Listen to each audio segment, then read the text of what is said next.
Hello guys, आप सभी साथियों का स्वागत है आपके अपनी यूट्यूब चैनल टॉपर्स इन पर। तो डेली की तरह हम लोग आज भी मॉर्निंग अपडेट लेकर आए हैं। जितनी भी इंपॉर्टेंट अपडेट आज के न्यूज़पेपर में आई है वो सारी अपडेट हम लोग देखने वाले हैं। तो जो भी साथी चैनल पर नए हैं या पुराने और अभी तक सब्सक्राइब नहीं किए तो प्लीज़ जल्दी से आप चैनल को सब्सक्राइब कर ले, जिससे आपको सारी अपडेट मिलती रहे। तो चलिए देर बिल्कुल भी नहीं करेंगे, स्टार्ट करते हैं आज की वीडियो को। चलिए गाइस, तो वीडियो स्टार्ट करने से पहले आज हम बात करने वाले हैं यूपी ट्रिपल एससी पेट की बेस्ट बुक के बारे में, जो कि चक्षु पब्लिकेशन की है। आप यहाँ पर देख सकते हैं यूपी ट्रिपल एससी पेट समूह गा की संपूर्ण गाइड है ये, जिसमें आपको सिलेबस के अकॉर्डिंग हर एक चीज़ मिल जाएगी। और 2200 से ज़्यादा यहाँ पर बहुविकल्पीय जो है महत्वपूर्ण प्रश्न हैं। 2 सवाल पेपर जो कि आपकी 24 अगस्त 2021 को जो पेपर हुआ था उसके पहली और द्वितीय पाली में आपको मिल जाएगा। यहाँ पर आप देख सकते हैं बिल्कुल जो है ये आपका सिलेबस के अकॉर्डिंग जो है इसको डिजाइन किया गया है।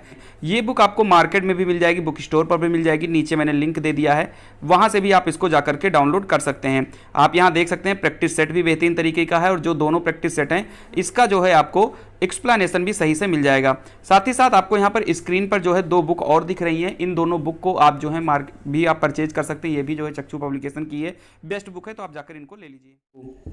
सबसे पहले यहाँ पर अपडेट है, यूपी पीसीएल का जो है विज्ञापन जारी कर दिया गया है और 1033 पदों पर जो है इसका आवेदन मांगा गया है। और यहाँ पर एग्जीक्यूटिव असिस्टेंट के जो है पद खाली हैं। आयु सीमा 21 साल से 40 साल है। बाकी अगर आप ओबीसी एससी एसटी हैं तो उस आधार पर आपको कुछ छूट दी जाती है, जिसके लिए आपको नोटिफिकेशन जो है आपको देखना होगा। पात्रताएं क्या है, योग्यता क्या है, तो यहाँ पर बताया गया है कि उम्मीदवार के पास भारत सरकार या राज्य सरकार द्वारा मान्यता प्राप्त विश्वविद्यालय से स्नातक या समकक्ष उपाधि होनी चाहिए एवं कंप्यूटर पर 30 शब्द प्रति मिनट की टाइपिंग गति होना अनिवार्य है। यानी आपके पास जो ग्रेजुएशन होना मस्ट है या फिर उसके समकक्ष कोई भी आपके पास डिग्री हो, और साथ ही साथ आप जो है टाइपिंग 30 शब्द जो है यहाँ पर मांगी गई है। चलिए, यहाँ पर चयन के तरीके में बताया गया है कि चयन जो है लिखित परीक्षा एवं टाइपिंग टेस्ट के आधार पर किया जाएगा। लिखित परीक्षा प्रश्न पत्र के 2 भाग होंगे। पहले भाग में कंप्यूटर ज्ञान से संबंधित एवं दूसरे भाग में सामान्य अध्ययन, तार्किक ज्ञान, सामान्य हिंदी एवं सामान्य अंग्रेजी से प्रश्न पूछे जाएंगे। सीबीटी एग्जाम में सफल अभ्यर्थियों को टाइपिंग टेस्ट के लिए बुलाया जाएगा।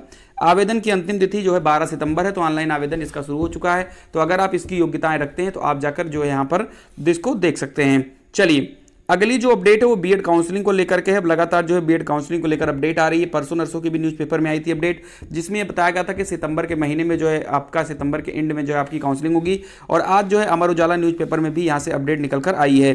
बीएड की काउंसलिंग इस महीने होने की उम्मीद नहीं है, जो कि बिल्कुल सही है। इस महीने तो बिल्कुल भी नहीं होगी आपकी काउंसलिंग।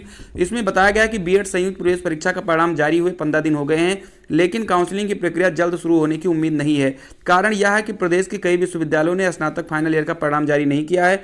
रोहिलखंड विश्वविद्यालय का भी परिणाम अभी अटका हुआ है। माना जा रहा है कि बीएड की काउंसलिंग के बारे में अगले महीने ही स्थिति स्पष्ट हो पाएगी। रोहिलखंड विश्वविद्यालय की ओर से इस बार संयुक्त बीएड प्रवेश परीक्षा कराई गई थी। विश्वविद्यालय ने परिणाम जारी करने तक का जो शेड्यूल तय किया था उसके मुताबिक काम किया।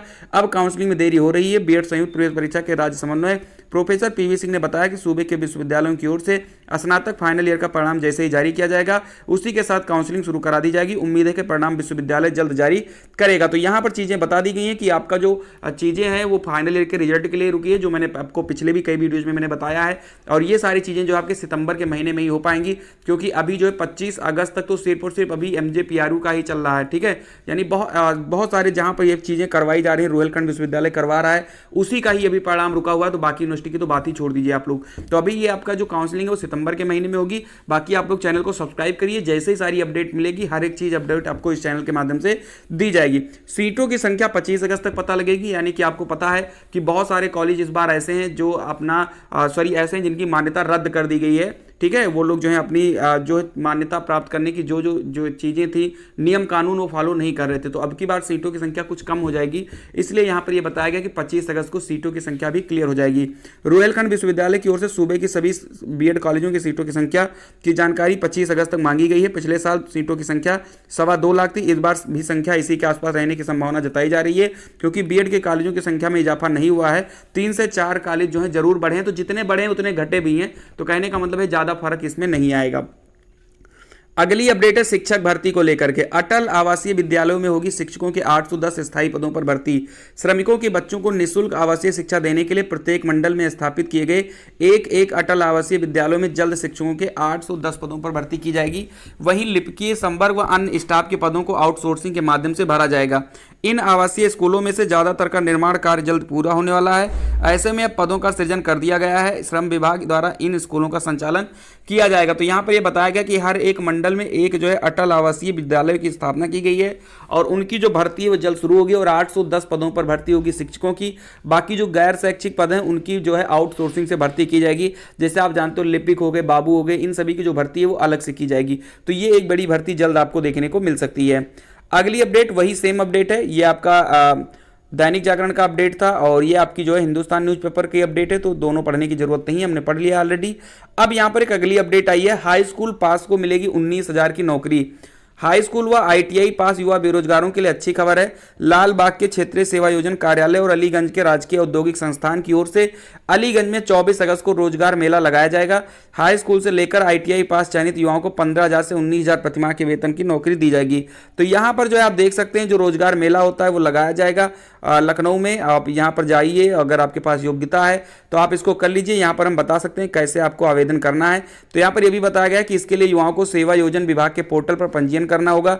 लाल बाग के क्षेत्रीय सेवा योजन कार्यालय के सहायक निदेशक AK भारती ने बताया कि 24 अगस्त को अलीगंज के GITI परिसर में लगने वाला मेला सुबह 10 बजे से शुरू होगा। कंपनियों के प्रतिनिधियों की ओर से साक्षात्कार लिया जाएगा। 2670 पदों के लिए 18 से 40 वर्ष के जो आयु वर्ग के युवा मेले में हिस्सा ले सकते हैं। आवेदन कैसे करना है तो यहाँ पर बताया गया है कि निर्धारित योग्यता रखने वाले अभ्यर्थी सेवा योजन विभाग के पोर्टल पर sevayojan.up.nic.in पर अपना पंजीयन व आवेदन कर सकते हैं। मेले में अभ्यर्थियों को योग्यता के अपने सभी मूल व छाया प्रति ले जाना होगा। आधार कार्ड भी अनिवार्य होगा। गैर पंजीकृत अभ्यर्थी सीधे अपने दस्तावेज और बायोडाटा के साथ मेले में हिस्सा ले सकेंगे। अगर आप जो है यहाँ पर पंजीकृत नहीं, रजिस्टर नहीं, तो आप अपना जो है डाटा लेकर जाइए, वहाँ पर सीधा आपका हो जाएगा। और भी यहाँ पर बताया गया है कि वहाँ पंजीयन की भी व्यवस्था होगी। मेले में प्रतिभाग करने वालों को मास्क के साथ ही कोविड-19 प्रोटोकॉल का पालन करना होगा। तो आप यहाँ देख सकते हैं, अगर आप हाई स्कूल पास हैं, हाई स्कूल है, इंटर है, मतलब जैसा आपका होगा उस हिसाब से आपको वहाँ पर नौकरी के लिए जाना होगा और उसी हिसाब से आपकी इंटरव्यू भी कराई जाएगी। चलिए अगली जो अपडेट है वो है एपीओ भर्ती को लेकर के। एपीओ एक पद पर 1463 दावेदार, परीक्षा आज। सहायक अभियोजन अधिकारी एपीओ के 44 पदों पर भर्ती के लिए प्रारंभिक परीक्षा 21 अगस्त को होगी। एपीओ के एक पद पर इस बार 1463 दावेदार हैं। प्रारंभिक परीक्षा प्रयागराज और लखनऊ के 137 केंद्रों में आयोजित की जाएगी।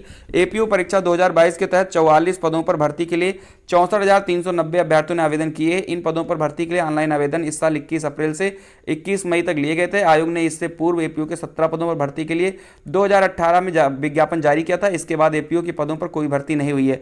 अब 4 साल बाद जो है भर्ती होने जा रही है। तो 44 पद हैं और तकरीबन जो है यहाँ पर 64,000 के आसपास जो लोग हैं उन्होंने आवेदन किया। तो आज इसकी भर्ती होने वाली है, आज इसकी परीक्षा होने वाली है। चलिए अगली अपडेट बात करते हैं जेईई एडवांस को लेकर के। तो यहाँ पर लिखा है कि 28 को जेईई एडवांस, 23 से डाउनलोड कर सकेंगे प्रवेश पत्र। देश के शीर्ष IIT में प्रवेश लेने के लिए 28 अगस्त को जेईई एडवांस होने जा रहा है। लखनऊ में 400 से अधिक मेधावी इसमें सम्मिलित होंगे। 23 अगस्त से प्रवेश पर डाउनलोड कर सकेंगे। जेईई एडवांस का आयोजन इस बार IIT मुंबई की ओर से किया जा रहा है। परीक्षा के लिए पूरे देश में 226 शहरों में 600 केंद्र बनाए गए हैं। लखनऊ में भी जेईई एडवांस का परीक्षा केंद्र बनाया गया है। IIT एडवांस के प्रवेश पत्र को लेकर वेबसाइट पर नोटिफिकेशन जारी कर दिया गया है। 11 सितंबर को जेईई एडवांस का परिणाम जारी कर दिया जाएगा। ठीक है, तो इस चीज़ को आप देख सकते हैं और चीज़ें यहाँ पर क्लियर है कि 28 को जो है जेईई एडवांस होगा, 23 से आप डाउनलोड कर सकते हैं अपना एडमिट कार्ड। अगली अपडेट है, एक अब की बार CUET आया है और इस CUET को कराने में बहुत ज़्यादा जो गड़बड़ियां देखने को मिल रही हैं। बहुत ज़्यादा तो पेपर लीक हो गया, कहीं पर कुछ सिस्टम में गड़बड़ी आ रही है। अब की बार तो आधा अधूरा प्रवेश पत्र ही यहाँ पर जारी कर दिया गया है। लिखा है यहाँ पर, नहीं थम रही CUET की गड़बड़ी, जारी कर दिए अधूरे प्रवेश पत्र। सतर्कता के बड़े बड़े दावों के बाद भी विश्वविद्यालय सामान्य परीक्षा CUET में गड़बड़ियों का सिलसिला थमने का नाम नहीं ले रहा है। खासकर दिल्ली NCR के परीक्षा केंद्रों पर कुछ न कुछ खामियां लगातार देखने को मिल रही हैं। 21 अगस्त को यानी रविवार से शुरू हो रहे 5वें चरण में अधूरे प्रवेश पत्र सहित कई तरह की खामियां देखने को मिली हैं। छात्रों की ओर से शिकायत मिलने के बाद नेशनल टेस्टिंग एजेंसी ने तुरंत संज्ञान लिया और सुधार के साथ नया प्रवेश पत्र जारी किया। छात्रों को इसकी सूचना दे दी गई है। CUET के 5वें चरण की परीक्षा 21 से 23 अगस्त तक चलेगी। इसमें 2 लाख से ज्यादा छात्रों को शामिल होने का अनुमान है।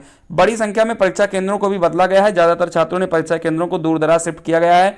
इसको लेकर छात्रों और अभिभावकों ने अप्रसन्नता जताई है। जानकारी के मुताबिक बदले गए ज्यादातर परीक्षा केंद्र दिल्ली के हैं। NTA ने सभी केंद्रों पर छात्रों की सहायता के लिए विशेष पर्यवेक्षकों की टीम तैनात की है, या टीम छात्रों की परीक्षा से जुड़ी किसी तरह की दिक्कत पर तुरंत सहायता उपलब्ध कराएगी। तो आप यहाँ पर देख सकते हैं कि सीयूटी में दिक्कतें आ रही हैं और लगभग हर एक चरण में दिक्कत आई है। तो फिलहाल आज के लिए इतनी सारी अपडेट थी। अगर आपको वीडियो पसंद आई तो वीडियो को लाइक करें और चैनल पर अगर आप नए हैं तो सब्सक्राइब जरूर करें। तो मिलते हैं अगली वीडियो में, तब तक के लिए खुश रहिए, मस्त रहिए। जय हिंद, जय भारत।